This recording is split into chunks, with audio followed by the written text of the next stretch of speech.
우리나라 4050, 60 창업자 수가 전체 창업자 수의 30%에서 50% 선을 왔다 갔다 할 거예요. 예, 높아요. 다른 대안이 없으니까 그렇다고 막리를 하기도 그렇고 마지못해 선택하는 것 중에 하나일 수도 있다라는 거죠. 여전히 우리 한쪽에서는 굉장히 사람들이 부족합니다. 저희 뭐 식당 아줌마라고 부르시는 그분들이 서울 같으면 웬만하면 300 정도는 줘야 되거든요. 근데 못 구하거든요. 쉽게.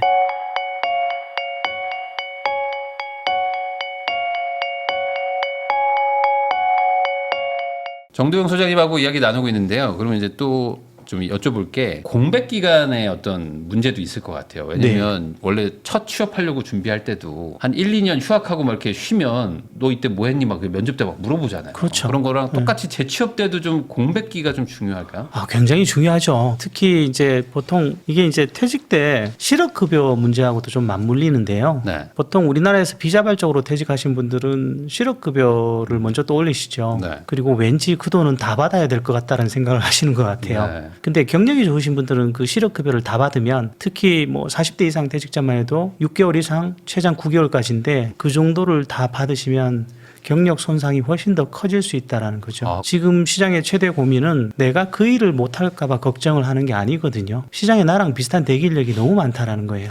네. 그런 상황에서 6개월 혹은 1년 이상의 공백 그 정도면 거의 치명타라고 봐야 돼요. 치명타요. 6개월은 모르겠는데 1년은 거의 치명타일 거예요. 보통 그래도 일을 뭐 수십 년 하셨으니까 네. 약간 일종의 안식년처럼 약간 좀 쉬면서 조금 나도 좀 이렇게 재충전하고 뭐 여행도 좀 가고 네. 그 다음에 취업해야지라고 생각할 수도 있는데 그러시면 안 된다. 너무 길면 안 된다는 거죠. 거의 급여 협상력을 다 잃는다고 봐요. 저희들은. 그 정도예요. 예, 그때는 주는 거 아무거나 받아야 되는 상황이 되는 거죠. 가끔 그런 분들이 계세요. 뭐 나 퇴직했어요. 그러면서 인터넷에 올리시고 네. 1년 동안 여행 갔다 오시고 네. 또 좋은 곳에 재취업하시고. 근데 그런 분들은 제가 궁금해서 한번 파보거든요. 웬만한 경력들이 아니세요.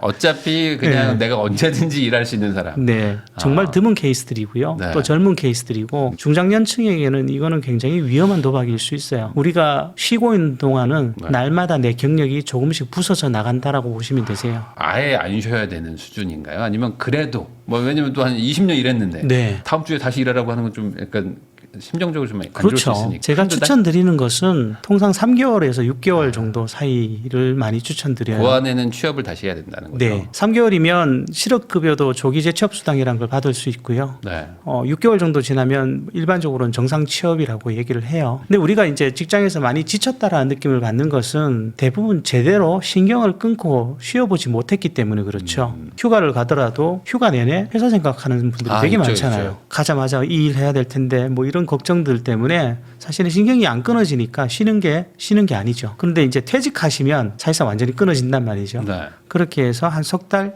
혹은 6개월 정도면 웬만하면 컨디션 돌아오세요. 근데 이제 퇴직 전에 너무 쉬고 싶다는 마음 때문에 아예 한 1년 쉴 거야 이렇게 덤비시는 경우들이 있거든요. 이런 분들의 특징이 어디로 가야 될지를 잘 안 정해놓고 쉬어요. 생각보다 굉장히 오랜 시간이 걸리는 상황이 벌어지는 거죠. 그리고 이제 만약에 1년이 넘어가 버리면 이제 그거를 이제 복구하려고 다시 재취업 노력하는 게 더 어려워지기 때문에 너무 길면 또 안 되겠다. 그렇게 할 수 있겠네요. 거의 어려워요. 웬만하면 기존 경력 회복은 어렵다라고 보셔야 될 거예요. 생각보다 이제 이런 거에 대한 관념이 없는 분들도 많았을 것 같거든요. 저도 뭐 전혀 생각을 못 했기 굉장히 때문에. 많죠. 특히나 최근에는 젊은 층들은 이제 퇴직을 무서워하는 분들이 아니에요. 근데 그 카드가 결국 나이가 조금씩 들어가고 경력이 고착될수록 나한테는 타격이 훨씬 심하게 올 수 있다라는 거죠. 그러면 결국에 이렇게 오래 쉬면은 경쟁자들이 계속 나오기 때문에 그러니까 말 그대로 퇴직자가 더 늘어나기 때문이라고 이제 너무 쉬면 안 된다고 말씀해 주셨는데 실제로 그러면 경쟁이 치열한 수준이 어느 정도인지를 좀 얘기해 주시면 좋을 것 같아요. 5, 60대들의 재취업 경쟁률 한 10대 1 느낌인가요? 너무 세요? 단순한 얘기인데 그런 얘기 좀 들을 때가 있어요. 저는 이제 상담 현장은 계속 지키고 있는데 그런 고민을 하시는 분들 있죠. 이제 취업 포털 사이트에 애매한 일자리가 최저임금 비슷하게 나왔어요. 근데 이 일은 제가 해도 충분히 할 것 같아요. 어떤 여성분이. 그래서 한참을 고민하다가 회사 직원 수도 뭐 10인 미만이고 너무 적어 보이는데 그래도 이렇게라도 한번 다시 해보자 이러면서 떡 지원을 했거든요. 근데 클릭하자마자 지원자 수 75명 뭐 이렇게 뜨는 거죠. 그러면 이제 순식간에 기운이 꺾이시는 그런 상황들이 벌어지는데 생각보다 나랑 비슷한 내가 괜찮아 보이는 일자리는 남도 괜찮고요. 그래서 그 경쟁이 되게 격화되기도 해요. 그러면 재취업 일자리도 완전 양극화 개념이라고 봐야 되나요? 안 하는 데는 아예 사람을 못 구하고. 모든 것이 양극화한 것 같아요.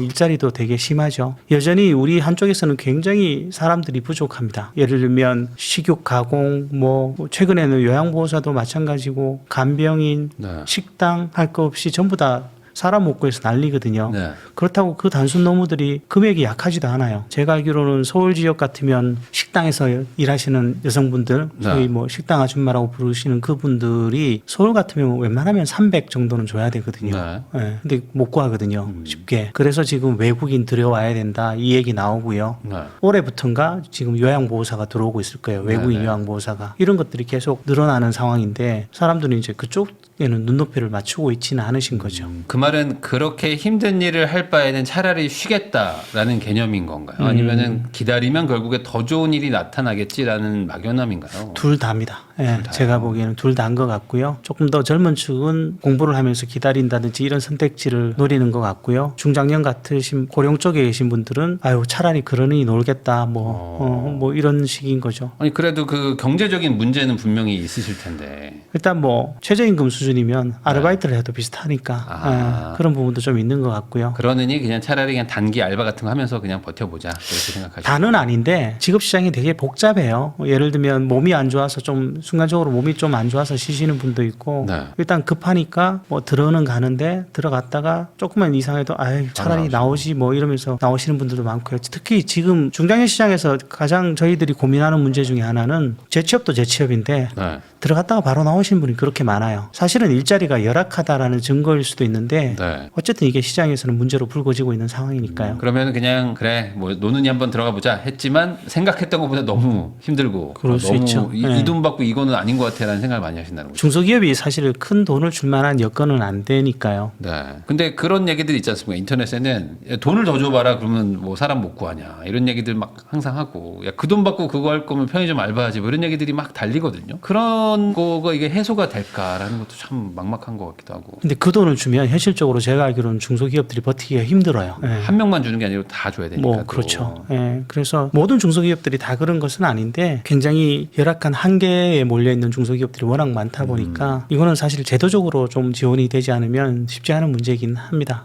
일본 같은 경우는 제가 알기로는 가장 급여가 높았던 시기가 1997년 신입사원들의 급여가 제일 높았던 시기가 1997년 정도로 알고 있어요. 그때 이후로 계속 예컨대 대졸 초임의 경우는 그 수준을 잘 못 넘어가는 것으로 알고 있는데 지금 모르겠습니다. 지금 모르겠는데 일본이 임금이 교착 상태라는 건 꽤 오래전부터 얘기가 나왔었잖아요. 그 대신 이제 일자리는 훨씬 구하기가 쉬워요. 구인 배율이라는 게 있어요. 그건 뭐냐면 사람 한 명당 일자리가 몇 개인가라는 것인데 일본은 인당 지금 2.38인가 2점이 넘어가요. 네. 네. 근데 한국은 0.58인가 그렇거든요. 모자란다라는 거죠. 네. 그러니까 일 자체가 부족한 나라라고 볼 수도 있고 그 안에서도 또 가고 싶은 그 직군은 더 적고. 그렇죠. 그러니까 조금 괜찮다 싶으면 뭐 수십 명이 몰리는 게 뭐 당연한 일일 수도 있겠네요. 초임이 이제 4천 뭐 이런 4천 혹은 그 이상도 얘기가 나오는 게 우리나라잖아요. 네. 그러다 보니까 그 자리에 대한 경쟁은 엄청나게 치열한데 그 밑에 것들을 바라봐야 했을 때 오는 그 심리적 박탈감 같은 것들이 굉장히 세질 수밖에 없죠. 그러면 현실적으로는 어찌됐든 간에 뭐 기술 같은 거나 자격증 같은 걸 빨리 뭐 구축을 해가지고 뭐 다음 더 좋은 직군으로 갈 수 있으면 가는 건데 그게 안 된다면은 아까 말씀하신 어떤 단순 노무나 서비스직에 만족하고 일을 할 수밖에 없는 것도 현실 아니겠습니까? 근데 맞죠? 이게 네. 안 되는 거는 그냥 차라리 배고프겠다.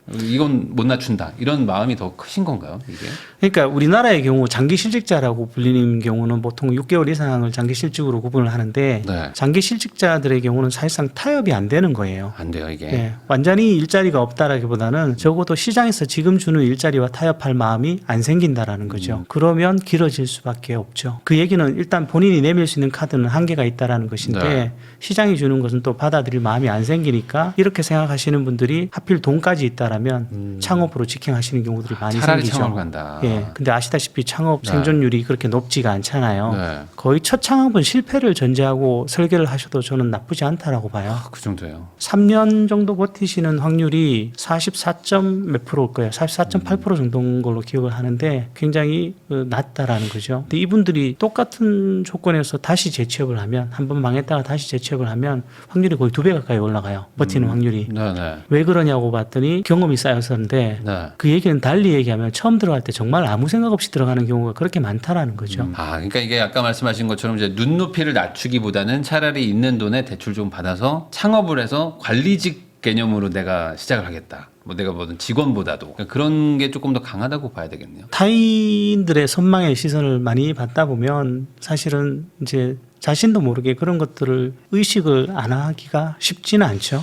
내가 어디 부장이었는데 갑자기 단순 노무한다고 하면 좀 뭐하니까. 그거는 사실은 개인들마다 차이가 있어서 뭐라고 말은 못 하겠는데 쉬운 일은 분명히 아닙니다. 그래서 그런지 몰라도 우리나라 자영업 비율도 되게 높다고 하는데 이제 뛰어들었다가 망한다는 얘기는 사실 그동안 많이 들으셨단 말이에요. 일반 그렇죠. 회사원분들도. 네. 그래서 나는 창업 안 한다 하시는 분들도 많았을 텐데 그런 분들도 결국에는 창업으로 가게 되는 이게 계속 악순환이 반복되고 있는 건가요? 우리나라 40, 50, 60 창업자 수가 전체 창업자 수의 30%에서 50% 선을 왔다 갔다 할 거예요. 높네요. 네, 높아요. 그 중에 상당수가 본인이 좋아서 창업하는 케이스가 아니에요. 다른 대안이 없으니까 그렇다고 막리를 하기도 그렇고 이 상황에서 이제 마지못해 선택하는 것 중에 하나일 수도 있다라는 거죠. 왜냐면 제가 음식점이나 어떤 이런 카페나 이런 데 가보면은 딱 한 50대 정도 되신 어떤 남자 사장님인데 이분이 왜 음식점을 하고 있지? 왜 내가 그런 느낌을 받을 때가 많아요. 그러니까 전혀 어떤 서비스 마인드가 없으시기도 하고 근데 왜 하시지? 하면서 보면 이제 손님도 별로 없고 네. 뭔가 약순환이 계속 되는데도 불구하고 이게 안 깨지는군요. 그냥 뭐 어찌 보면 수천만 원 날릴 각오를 하고 그냥 다 들어가시는 거예요. 본인은 왜 우리 복권 살 때 그렇잖아요. 복권 사면 늘 이거 당첨되면 어떻게 하지? 뭐 이런 고민을 그러니까. 하시고 사잖아요. 당첨될까봐 걱정하시고. 네. 근데 창업할 때는 사실 실패보다는 성공을 먼저 그리면서 들어가시죠. 네. 근데 놀라운 거는 사실 저는 예전에 프랜차이즈 지사장 일도 해봤었고 제 자신도 창업을 몇 번 해봤지만 네. 현장에 가면 보이거든요. 하루만 가도 이 가게가 앞으로 잘 될 것 같아 안 될 것 같다가 보통은 보이잖아요. 네, 네. 네. 근데 당사자만 그걸 잘 못 보는 경우들이 꽤 있어요. 결론적으로는 그러니까 재취업을 추천하시는 거죠. 창업보다는 이게 어떻게 봐야 될까요? 당연히 재취업이 우선입니다. 물론 내가 뭐 다시는 그쪽 일을 하기 싫어, 그렇게 남 밑에서 일하기 싫어 이러시면 다른 네. 문제겠으나 일반적이라면 자금 운용하고 비슷하죠. 네. 자산의 운영을 할 때도 우리가 나이 들어서 무리한 도전은 피하라 그러잖아요. 그런 것처럼 일자리 역시 마찬가지죠. 재취업은 돈은 못 벌지언정 그것 때문에 내가 가지고 있는 기존의 자산에 큰 손상을 그런 건 입고 이런 없죠. 건 없으니까. 네. 뭐 창업도 뭐 최근 동향 같으면 최근에 이제 창업 중에서는 사실 머리를 잘 쓰고 준비를 잘 하시면 큰 자본 안 들이고 할 수 있는 가벼운 창업들이 많아졌죠. 네. 예를 들면 지금 하는 유튜브조차도 사실은 시작 때는 아무래도 좀 더 가볍게 네. 시작하실 수 있으니까. 네. 근데 그런 것들이라면 도전을 해도 크게 말리진 않아요. 본인이 준비만 잘 하시면. 근데 큰 돈이 들어가는 창업은 정말로 고민을 많이 하셔야 된다라는 거죠. 그건 한번 잘못 삐끗하면 그렇죠. 내 노후의 기반이 한 방에 다 무너지는 사태가 벌어질 수 있어서 굉장히 신중을 기해야 하는데 의외로 용감하신 분들이 꽤 있죠. 네. 그 프랜차이즈 같은 거를 한다고 하더라도 그걸 하기 전에 최소한 뭐 음식점이든 이런 데서 한번 취업을 하셔가지고 일이라도 해보면 훨씬 도움이 되실 거잖아요. 확실히 굉장히 좋은 질문을 말씀해 주셨는데 저는 창업하실 때 그 얘기 굉장히 많이 말씀드리거든요. 제발 하시려는 분야에 가서 일 좀 해보시고 하시라고. 근데 이게 잘 안 지켜지죠. 여전히 말을 해야 될 정도로. 왜냐하면 그렇게 했을 때 내가 일하려는 곳에서 쉽게 일자리가 나오지도 않고 어떤 경우는 돈 주고 일하는 경우도 있거든요. 네. 그렇더라도 이게 창업 실패는 최소 몇 천에서 많게는 억 단위로 날아가게 되는데 네. 그걸 감안하면 충분히 해볼 수 있는 과정이라고 저는 봅니다. 그럼에도 불구하고 그분들한테 이렇게 말씀하시면 안 하시는 이유나 어떤 뭐 왜 그러시는 거예요? 뭐 체면일까요? 뭐 아니면 뭐 굳이 내가 뭐 그렇게까지 해야 되나? 뭐 이런 건가요? 뭘까요? 일단 중장년들의 경우는 자기 생각이 확고하신 경우가 많으세요. 이건 좀 여담인데요. 제가 예전에 상담했던 분 중에 창업을 안 하시는 게 나을 것 같은 분이 한 분 계셨었어요. 저는 사실 상담하는 사람은 대놓고 이렇게 하세요 저렇게 하세요 못 하거든요. 네. 창업에 대해서 다시 한번 고려해 보시면 어떨까요? 라고 약간 네. 간접적으로 네. 좀 말렸어요. 근데 몇 번을 해도 계속 하시겠다고 하시더니 어느 날 저한테 오시더니 창업 안 하겠대요. 저는 그동안 제 노력이 이제 빛을 발하는구나. 네. 좋아서 그랬더니 어떻게 그렇게 결정을 하셨어요? 그랬더니 전 보러 갔는데 하지 말랬대요. 전 보러 가서 네. 네. 그것도 믿는 분들이 있거든요. 네. 그래서 뭐 역시 어쨌든 말리는 게 맞았다라는 생각이 들더라고요. 네. 진짜 말리길 잘했네요. 그래도 그런 분들은 정말 말려야 되잖아요. 메뉴 선정도 전 보고 하시는 분들도 있거든요. 그런가요? 약간 물이 잘 맞는다 그러면 약간 국수하시고 이런 분들이 있으니까. 생각보다 이게 진짜 창업은 취업보다도 훨씬 더 난이도가 어찌 보면 어려운 건데 되게 쉽게들 생각하시는 것 것 같아요. 저는 창업을 여러 번 했지만 저도 요식을 했던 적이 있습니다. 근데 그때 제가 든 생각은 만약에 이런 일을 하는 사람이 돈을 번다라면 돈을 쓸 시간이 없기 때문에 돈을 버는 것일 수도 있겠다라는 생각이 들었었습니다. 굉장히 일반적이라면 재취업 때보다 훨씬 많은 노동 시간을 들이게 되죠. 자기 사업은. 네. 그래서 보통 뭐 원래 일하던 것보다 돈 더 번다고 해가지고 야 축하한다고 하면은 야, 일하는 시간이 2배다 막 이런 얘기 하시거든요. 네, 주말도 맞아요. 안 쉰다 막 네. 이렇게 하셔요. 그래서 창업하실 때 자기 시간을 좀 가지기 위해서 창업한다라는 분이 계시면 이건 말려야 되는 거죠. 창업은 자기 시간이 없다. 그러면은 결과적으로 중장년층은 지금 취업하려고 해도 이게 경쟁도 세고 치열하고 하다 보니까 가능하면은 이제 현업에 있을 때 이렇게 이직 개념으로 좀 잘 가면 좋을 것 같긴 한데 그렇게 할 수 있는 방법이나 뭐 어떤 효율적인 뭐 어떤 팁 같은 게 있을까요? 일단 저는 그 얘기 많이 드려요. 사례를 들어 말씀드리는 게 나을 것 네, 같은데 아주 오래전 얘기입니다. 네. 아주 오래전 얘기인데 한 외국계에서 희망퇴직에 대한 상담을 좀 진행해 달라는 얘기를 들었어요. 그래서 네. 갔더니 그 명단을 나눠서 주시더라고요. 네. 그래서 이쪽은 웬만하면 퇴직을 좀 하시는 걸로 이렇게 미리 사전에 네네, 이쪽은 A 그룹, B 그룹으로 이쪽은 웬만하면 좀 남을 딴 생각하지 써달라. 말고 근무나 할 수 있게 10년도 훨씬 지난 일입니다. 네, 네. 그러니까 뭐 그 당시에는 그런 일을 했는지 뭐 지금 같으면 이게 문제가 될 그러겠죠. 일이죠. 근데 재미있는 것은 나가길 희망했던 분들은 전부 다 여기다 뼈를 묻겠다 그랬고요. 그냥 뭐 물러주기를 원했던 분들은 나가고 싶대요. 네. 그래서 내가 나가면 시장 가치가 어떻게 될까요?를 물으시더라고요. 네. 그때 들었던 생각이 이건 결국 떠날 수 있는 사람만 머물 수도 있겠다라는 생각을 하게 됐습니다. 철학적이지만 맞는 얘기 같습니다. 그러니까 이직을 위한 준비를 충분히 한다라는 것은 네. 시장에서 자신의 경력 가치를 그만큼 만든다라는 것이고요. 그렇게 만들어진 사람들이 조직 내에서도 훨씬 더 길게 근무할 가능성이 높다라는 거죠. 뽑혔다고 해서 남아있을 수 있는 게 아니라 언제든지 떠날까봐 걱정하기 때문에 회사가 잡고 있는 거일 수도 있는 거잖아요. 어찌 보면. 뭐 이 사람은 사실 바깥에 나가도 충분히 일자리를 구한다라면 네.